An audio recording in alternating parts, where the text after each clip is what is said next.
Hi అండి, welcome to my channel మన రుచులు. ఈరోజు మనం పిల్లలకి లంచ్ బాక్స్లోకి క్యారెట్ రైస్ను ఎలా తయారు చేసుకోవాలో చూద్దాం. ముందుగా నేను ఒక 2 క్యారెట్స్ని అయితే ఈ విధంగా తురిమేసుకొని పక్కన పెట్టేసుకున్నాను. ఆ తర్వాత ఒక మీడియం సైజు ఆనియన్ అయితే చిన్న చిన్న ముక్కలుగా అయితే కట్ చేసుకొని పక్కన పెట్టేసుకున్నాను. ఒక 2 పచ్చిమిర్చిని కూడా చిన్న చిన్న ముక్కలుగా అయితే కట్ చేసుకొని పక్కన పెట్టేసుకొని, కొత్తిమీరను కూడా చిన్నగా కట్ చేసుకొని పక్కన పెట్టేసుకోవాలి.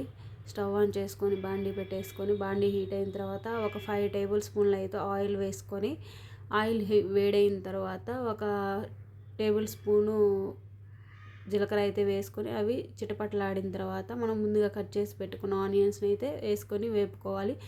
వేగిన తర్వాత మనం ముందుగా కట్ చేసి పెట్టుకున్న పచ్చిమిర్చిని కూడా వేసి కొంచెం సేపు వేపుకోవాలి. అవి వేగిన తర్వాత కొంచెం ఉప్పు పావు టీ స్పూను పసుపు వేసుకొని కొంచెం సేపు వేపుకోవాలి. ఈ విధంగా వేగిన తర్వాత మనం ముందుగా తురుముకొని పెట్టుకున్న ఆ కప్పు క్యారెట్ అయితే వేసేసుకొని చిన్న మంట మీద, లో ఫ్లేమ్ మీద కొంచెం సేపు అయితే వేపుకోవాలి.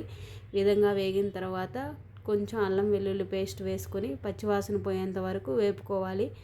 వేగిన తర్వాత ఒక పావు టీ స్పూన్ కారం, పావు టీ స్పూన్ గరం మసాలా వేసుకొని వేపుకోవాలి. మీకు కావాలంటే ఎక్స్ట్రా వేసుకోవచ్చు. నేను పిల్లల కోసం చేస్తున్నాను కాబట్టి కొంచెమే యాడ్ చేశాను. ఫైనల్గా కొత్తిమీర అయితే వేసుకున్నాను. ఇవి కూడా కలుపుకున్న తర్వాత మనం ముందుగా ఉడికించేసుకున్న రైస్ని అయితే యాడ్ చేసుకోవాలి.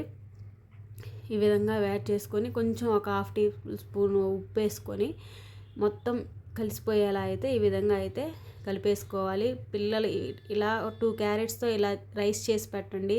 పిల్లలు ఎంతో మంచిగా తింటారండి. లంచ్ బాక్స్ మొత్తం క్లియర్ చేసుకొని వస్తారు. ఒకసారి మీరు కూడా ట్రై చేయండి. నాకైతే చాలా బాగా వచ్చింది.